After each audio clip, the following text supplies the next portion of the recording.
안녕하세요. 저는 6살, 8살인 남자아이들을 키우고 있는 40대 초반의 워킹맘입니다. 애들 아빠는 40대 중반이고 맞벌이로 지내며 둘이서 벌어오는 월 수입은 세후 900만 원 정도 됩니다. 그마저도 부부끼리 살면 여유가 있었을는지는 모르겠지만 집 사느라 빌린 대출금 갚고 애들 대학 등록금에 이것저것 미리 저축하고 쓰며 생활을 하다 보니 빠듯한 게 많아요. 그리고 무엇보다 넷이서 살아도 빠듯할 형편에 시어머니까지 모시고 학가하며 사느라고 추가로 지출되는 금액이 많았습니다. 입 하나 더 늘었을 뿐인데 생각보다 지출이 크더라고요. 애들하고는 한두 개 정도는 보낸 값만큼 지출이 생겨났었으니까요. 시어머니는 처음부터 저희랑 같이 사셨던 건 아니셨어요. 그런데 시아버지가 뇌출혈로 쓰러지시고 병원 들어가시면서 상의도 없이 사시던 집을 팔아버리더라고요. 그게 벌써 3년 전입니다. 멀쩡한 집 한 채를 팔아버리고는 혼자 살기 무섭고 적적하다며 짐 싸들고 저희 집으로 들어오셨던 시어머니의 무대뽀에 저는 백기를 들 수밖에 없었어요. 짐 싸들고 들어온 자기 엄마를 쫓아내기도 뭐하다며 남편은 그냥 그렇게 시어머니와 함께 사는 걸로 은연중에 합의를 내버렸고요. 정말 갑작스레 시작된 시아버지의 병실에 시어머니와의 합가 생활이었어요. 제가 맞벌이를 하느라 하루 사는 게 빠듯하고 고단함이 연속이었는데 맞닥뜨린 상황에 정말 많이 힘들었었답니다. 불행 중 다행이라고 해야 하는 건지 시아버지가 병치레를 오래 하시지도 않고 곧이어 돌아가시게 되면서 수고로움은 거둘 수 있었으나 여전히 제게는 시어머니라는 큰 고비가 있었네요. 결혼을 하면서 시어머니로부터 시집살이를 딱히 당하진 않았었습니다. 그냥 보통 가정이었고 보통스러운 관계였어요. 부부가 직장 다니며 너무 바빴다 보니 시댁을 먼저 신경 써볼 여유조차 없었고 남편이 알아서 시부모님께 연락을 자주 드리며 살아왔었던지라 제가 나서서 뭔가를 해야 할 필요도 없었습니다. 전 제 부모님 챙기기도 바쁜 자식이었으니까요. 하지만 집부터 팔아버리고 저희 집으로 쳐들어오시는 시어머니의 배짱을 보고 난 후로 스트레스가 이만저만이 아니었어요. 며느리를 얼마나 우습게 봤으면 합가를 하려 하는데 상의조차 안 하고 오려고 하셨나 싶어서 화가 나기도 했고요. 무엇보다 상황이 이 지경이 되었는데도 수동적으로만 시어머니를 대하는 남편의 태도에 머리가 뻗치기도 했답니다. 애들은 아직 어리고 애들 앞에서 부부싸움을 보이고 싶지도 않았지만 시어머니의 존재만으로도 싸움은 늘 일어나곤 했어요. 그리고 무엇보다 함께 살아가면서 시어머니로 인해 더 많은 지출이 생기고 더 많은 집안일이 만들어지는 걸 보며 시어머니와의 갈등이 본격적으로 시작되었네요. 미안해할 줄 모르는 시어머니의 뻔뻔함과 그 뻔뻔함에 찬물을 끼얹고 사람답게 사시라 호소를 해야 하는 저의 갈등 말입니다. 말씀드렸듯이 저희 부부가 맞벌이로 일을 하고 있다 보니 둘 다 집안일에 신경을 못 쓸 때가 많았어요. 저희 큰아이가 초등학교 들어가면서부터는 부쩍 더 집안일에 신경을 못 썼습니다. 이 학교 보내는 준비를 하는 것만으로도 정신이 하나 없는데 부부가 출근까지 해야 하는 와중에 둘째 아이도 챙겨야 했으니 그 고통은 말도 못했네요. 어디 친정에라도 부탁을 하고 싶지만 저희 친정 부모님은 지방에 거주를 하고 계셨기에 서울로 왔다 갔다 하시는 게 쉽지 않았고 시어머니는 그냥 불편하니까 부르고 싶지가 않아서 도움을 청하지도 않았어요.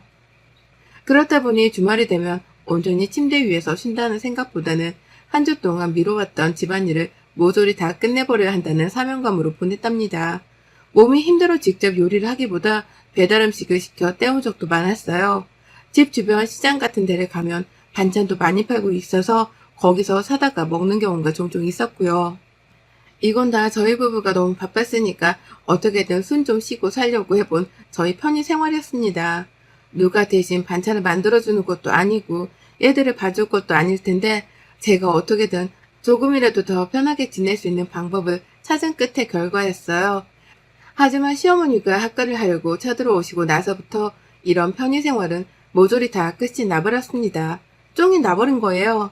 시어머니가 밖에서 음식도 못 사오게 하고 배달 음식은 애들 키가 안 큰다면서 시켜 먹지도 못하게 했었거든요. 그 흔한 치킨 한 조각조차 말입니다. 저희 애들 아빠 키가 좀 작은 편이에요. 제 키는 170인데 애들 아빠 키가 170이라 제가 밖을 나가더라도 힐을 잘 못 신습니다. 애들 아빠가 뭔 말을 안 하더라도 스스로 여자보다 작다며 기주고 하거든요. 근데 그걸 시어머니가 마음에 담고 계셨던지 부쩍 우리 애들 키 안 크면 책임질 거냐는 소리를 해가시면서 음식 먹이는 걸 단속하시더라고요. 지들 아빠 닮아서 안 크면 어쩔라 그러냐면서 밖에서 반찬을 사온 거면 이걸 어떻게 믿고 먹냐 요즘 애들은 라고 쓴소리를 날리셨답니다.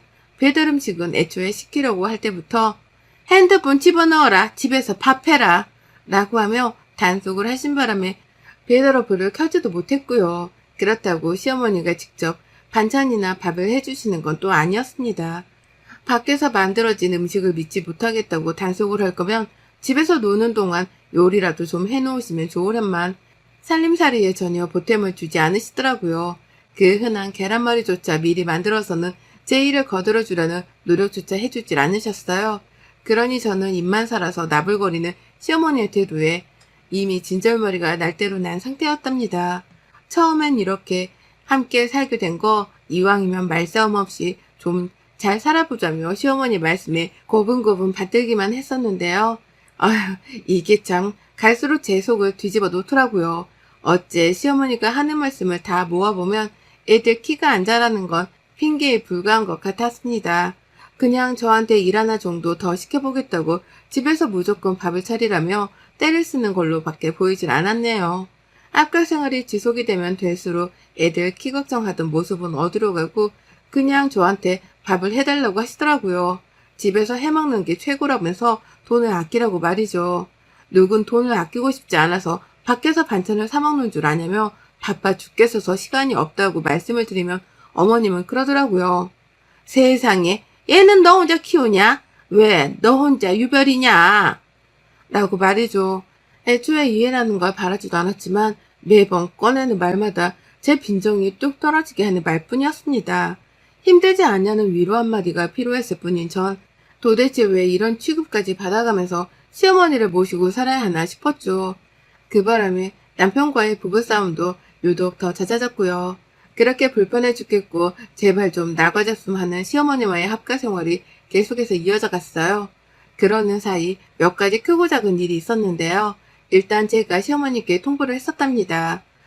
밖에서 일하고 애들 돌보느라 요리할 시간도 없는데 그렇다고 어머님께서 도와줄 것도 아닌 것 같으니 반찬 구비는 제가 알아서 결정하겠다고 말이죠. 또다시 거면 그 시간에 직접 반찬 하나라도 만들어 놓으며 이 집안에 계시는 이유 좀 보여달라고 하니 입을 꾹 다물고는 불만 가득하다는 표정을 지어 보이면서 방 안으로 들어가더라고요. 그래서 그때부터 전 대놓고 욕먹을 각오를 해가면서 시장에 가다가 반찬을 사왔습니다. 집에서 마음 먹으면 주말에 만들 수도 있었는데요. 시어머니 하시는 짓이 너무 화가 나고 방치하려는 남편의 태도가 속이 터져서 그냥 밖에서 사 먹기로 다짐을 했어요. 당연히 반찬 사는 돈은 애들 아빠 월급에서 빠져나가는 돈이었고요. 지도 돈이 아까우면 시어머니한테 뭐라 잔소리를 한 번 정도는 하겠지 하는 생각으로 꾸준하게 남편 카드만 썼답니다. 그러나 얼마 전부터는 시어머니가 그러더라고요. 주방이 참 볼 때마다 칙칙하고 날이 선 게 들어가기도 싫게 생겼다 라고 말이죠. 그 말을 듣고 있자니 하다못해 요리하는 게 싫다며 주방이 못생겼다는 핑계까지 대려고 하는 건가 싶더라고요. 제가 애들 시키고 숙제 봐준다고 퇴근하고도 한참을 제 얼굴 하나 닥지를 못한 채 애들 옆에 있었던 때였는데요. 그런 저를 보면서 말을 걸겠다고 한 게 이 말이었답니다. 그러니 저는 어쩌라는 표정으로 시어머니를 바라볼 수밖에 없었고 시어머니는 그런 저를 보며 이렇게 말씀하셨죠. 아유, 여자가 주방을 좀 틀락거려야 하는 맛이 있어야 하는 건데 사람이 들어가 있질 않으니 횡해 볼 수밖에 라고 말이죠. 그러면서 말귀를 좀 알아들으라는 식으로 자기 허벅지를 손바닥으로 내리치며 짜증을 부리다가 휙 가버리시는데 정말 벙쪄서 아무 말도 안 나왔습니다. 본인도 여자면서 본인이 직접 부엌에 들어가 뭐라도 손을 가져다 대면 될 것을 왜 바빠 죽겠는 걸로도 모자라 시어머니까지 모시고 사는 중인 죄 없는 저한테 잔소리를 퍼붓냐고요. 왜 집에서 하루 종일 시간을 보내는 시어머니가 아니라 밖에서 하루 종일 일하다 오는 내가 부엌에를 들어가야 하는 건지 도통 이해를 할 수가 없었네요. 그렇게 말 같지 않은 시어머니와의 말다툼에 날은 날대로 선 상태로 결국 관계의 금이 단단히 가버리더라고요. 물론 이번에도 시어머니의 예상치 못한 도발로 인해서 가뜩이나 회사 일로 민감하고 바빠 죽겠던 저의 화가 폭발을 해버리는 상황이 펼쳐졌답니다. 아침부터 정말 요란스러운 날이었어요. 작은 애가 아픈데 큰애 초등학교를 보내야 했는지라 남편이랑 저랑 둘 다 각자 애들을 맡아 챙기느라 새벽부터 일어나 정신이 없었죠. 큰애는 초등학교가 하필 멀리 떨어져 있어서 꼭 근처까지만이라도 바래다 줘야 마음이 편했는데 둘째 애가 아프니 유치원에 보내지를 못하는 바람에 둘째 아이까지 데리고서는 첫째 아이 등교를 도와야 했습니다. 그리고 나서 바로 병원으로 갈 생각이었어요. 회사에다가는 뒤늦게야 오전 반차를 쓴다고 말을 해놓은 상황이었고요. 그렇게 전쟁과도 같은 아침을 치러냈습니다. 남편에게 도와달라 하려고 했지만 남편은 중요한 일이 있어서 그날만큼은 회사를 빠지면 안 된다고 하더라고요. 시어머니는 말하기도 입 아프지만 그 난리를 치며 저희 부부가 대화를 나누는 아침에도 혼자 방문을 꼭 걸어 잠그고서는 나올 생각도 안 하셨어요. 아이 등교를 시켜줄 법도 하신데 아침마다 본인은 아침잠이 많은 사람이라면서 나와볼 생각도 안 하셨죠. 그러니 어쩌겠어요. 제가 자초해서 회사를 빼먹는 수밖에요. 그렇게 큰애를 등교시키다가 가는 길에 아는 학부모와 아이 친구를 만나서 같이 등교를 보내버렸고 저는 작은 아이를 들쳐업고 택시를 타고서는 바로 병원으로 갔습니다. 애가 링거를 동안 내내 곁을 지켰고 그러다가 아이를 집까지 도로 바래다주고 나서야 저는 회사에 출근을 할 수 있었습니다. 그때 시어머니는 집안에서 혼자 TV를 보며 사과를 깎아 드시고 계시더라고요. 저는 바쁘다며 시어머니는 쳐다도 보지 않았고 애를 눕혀놓은 후 얘가 아프니 한 번씩이라도 꼭 봐주세요. 라고 신신당부를 하고야 나왔습니다. 그리고 그날 저녁 부장님 배려로 제가 좀 일찌감치 퇴근을 했어요. 딴 길로 새지 않고 바로 내 아이가 걱정이 되어서 집으로 돌아왔는데 기분이 쎄하더라고요.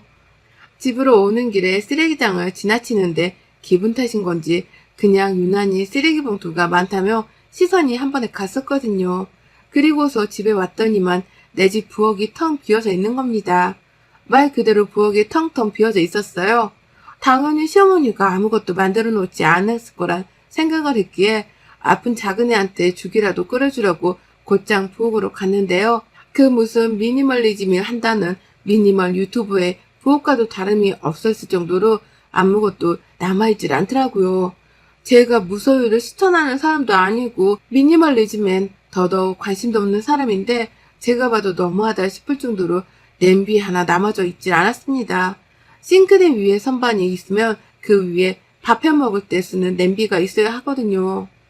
얘들 밥은 삼시세끼 먹여야 하는 거니까 그때마다 제가 요리하면서 쓰는 조리도구 같은 것들도 다 주변에 있어야 했고요. 이를테면 스테인레스, 집게나 후라이팬 같은 거 말입니다. 근데 정말 아무것도 선반 위에 없더라고요. 그러니 저는 내가 꿈을 꾸는 건가 싶어서 눈만 껌뻑거리다가 뒤늦게야 실종된 주방 도구들을 찾겠다며 주방을 뒤지기 시작했죠. 상부장이며 하부장이며 정말 눈에 보이는 대로 서랍을 열어가면서 주방 도구들을 찾았습니다. 베란다로도 뛰어가서는 혹여나 어딘가에 시어머니 혹은 애들이 장난친다고 숨겨놓은 건 아닐까 싶어 막 뒤졌죠. 하지만 끝까지 보이질 않았습니다. 제 주방 도구들이 말이죠. 그리고 뒤늦게야 어머님 라면서 시어머니를 부를 생각을 했네요. 여기 있어야 할 것들이 어딜 간 거냐고 하면서 시어머니를 부르자마자 추궁을 시작했죠. 가뜩이나 새벽부터 아픈 애 끌어안고 병원에 데려가느라 힘이 들 대로 힘든 하루였는데 퇴근을 하고 나서도 일이 생긴 것만 같아 신경은 예민해질 대로 예민해진 상태였습니다. 그런데 제가 불러서 대답을 해달라 물어도 시어머니는 혼자서 별 요란을 다 떤다는 표정으로 요동없이 절 보더라고요. 그리고는 말씀하셨죠. 내가 말했잖아. 주방이 너무 안 이쁘다고 칙칙하고 쇳덩어리 같은 걸로만 채워져 있는 게 보기도 싫고 네가 그래서 부엌에 들어가는 걸 싫어하나 싶기도 하고 그래서 그냥 있던 건 싹 다 버렸다. 내일 퇴근하면서 나무 용기 같은 걸로 예쁘장한 것들 좀 새로 사와라. 라고 말이죠. 와, 어머님이 글쎄 기존에 있던 멀쩡한 주방 용기들을 못생겼다는 이유만으로 내다 버렸다는 말씀을 하신 겁니다. 새 제품을 사들이면 며느리가 주방이 예뻐져 주방 일하는 맛이라도 들려 하지 않을까 싶어서는 제 허락도 없이 자기 멋대로 말이죠. 그게 돈도 돈이었어요. 주방 용기들 세트로 한 번에 사는데 푼돈이 들어가는 것도 아니고 무엇보다 너무 멀쩡했던 제품들이었는데 그걸 싹 다 상의도 없이 버렸다고 생각을 하니 천불이 났답니다. 내 집에 쳐들어오실 때에도 며느리한테 허락 따위는 구하지도 않더니만 이제 하다 남의 살림살이에 손을 대는 데에도 허락을 구하지 않고 가져다 버릴 생각을 하셨다니 더 이상 제가 시어머니를 봐준다거나 아량을 베풀 만한 상황은 아니었어요. 이거 뭐 맞짱이라도 떠야 하는 건가 싶어 잠시 머릿속이 어질어질했는데요. 저는 저만의 방식으로 시어머니를 엿먹이기로 마음을 먹었답니다. 새로 부엌을 채우라는 시어머니의 말씀을 그대로 씹어버리고는 아이를 데리고 밖을 나갔어요. 본죽집에 가서 아이들한테 남이 만들어준 값비싼 죽을 먹였고 결제는 물론 남편 카드로 했습니다. 집에 돌아와서는 아이들만 놔둔 채 바로 또 마트를 갔어요. 그리고는 마트에서 파는 만들어진 반찬들을 10만원어치 넘게 구매를 했습니다. 물론 가족 구성원 5명이서 며칠이면 다 헤쳐먹을 양에 불과했는데요. 상관없었어요. 계속해서 그렇게 반찬들을 사고 밖에서 밥을 사 먹으며 남편의 카드를 쓸 생각이었어요. 이유는 하나, 시어머니가 요리를 못하도록 용기들을 죄다 허락도 없이 가져다 버린 탓이었고요. 그렇게 저는 무려 2주나 넘게 그 짓을 반복했습니다. 아침에 출근을 할 때에는 미리 사놓은 반찬에다가 햇반을 꺼내서 애들한테 줬고요. 퇴근하고 나자마자 애들 둘만 데리고서는 밖을 나갔어요. 혹여나 우리 애들 영양 상태가 안 좋아지면 어쩌나 싶어서 저녁마다 한우고기며 갈비집, 돼지고기집에 데려가서 고기를 먹였습니다. 물론 그때도 결제는 남편 카드로 했고요. 제가 자꾸만 밖으로 겉돌면서 부엌에는 아예 들어갈 생각도 안 하려 하니 남편이 먼저 화를 내더라고요. 도대체 요즘 무슨 일이길래 자꾸만 퇴근하고서 애들을 데리고 밖에 나가 밥을 먹냐고 말이죠. 하지만 전 꿈쩍도 않고 대답도 안 했어요. 그저 이렇게 쏘아대면서 입을 먼저 닫았죠. 눈이 있음 부엌을 가서 봐. 집주인 허락도 없이 주방용품을 가져다 버린 니네 엄마한테 가서 먼저 물어봐. 도대체 왜 그러는지. 라고 말입니다. 그러면 또 남편은 시어머니한테 가서 도대체 왜 마음대로 그걸 가져다 버려서 며느리랑 사이가 틀어지려 하시냐며 원망을 했고, 그러면 또 시어머니는 그렇다고 밖에 나가서 지들끼리 밥을 사 먹어? 싸가지 없는 것.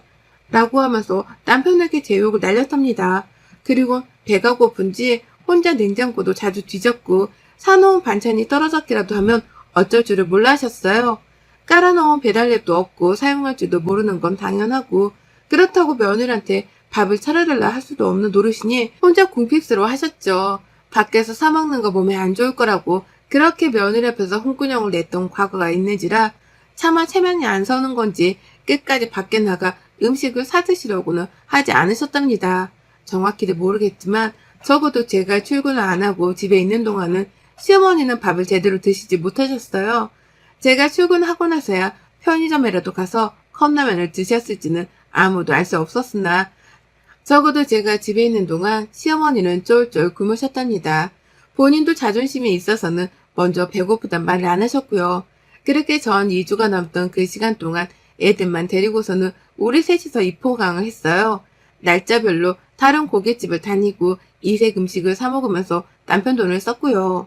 애들은 애들대로 맛있다고 좋아라 하고 그냥 우리 셋이서 시어머니의 도발 하나로 인해 완전히 입호강을 하고 살았습니다. 당연히 출근하면서는 애들한테만 밥을 먹이고 남편의 아침도 챙기질 않았어요. 일부러 애들 아침만 만들어주려고 하루치의 반찬만 사간 적도 있었죠. 그러니 슬슬 남편이 먼저 저에게 기어오더라고요. 자기야, 내가 퇴근하면서 주방용품 새 걸로 사올게. 라고 하며 어떤 스타일의 용기를 원하는지 출근 도중에 문자를 보내오기도 했고요. 주방용품을 왜 나한테 물어? 내가 주방에서 근무하는 사람도 아닌데 너도 요리할 수 있잖아. 네가 직접 요리해서 먹을 건데 네가 알아서 사봐. 라고 답장을 했더니 남편이 깨갱하고서는 대답을 하더라고요. 나도 요리할 거야. 아침마다 밥을 제대로 못 먹고 출근했더니 너무 힘들어서.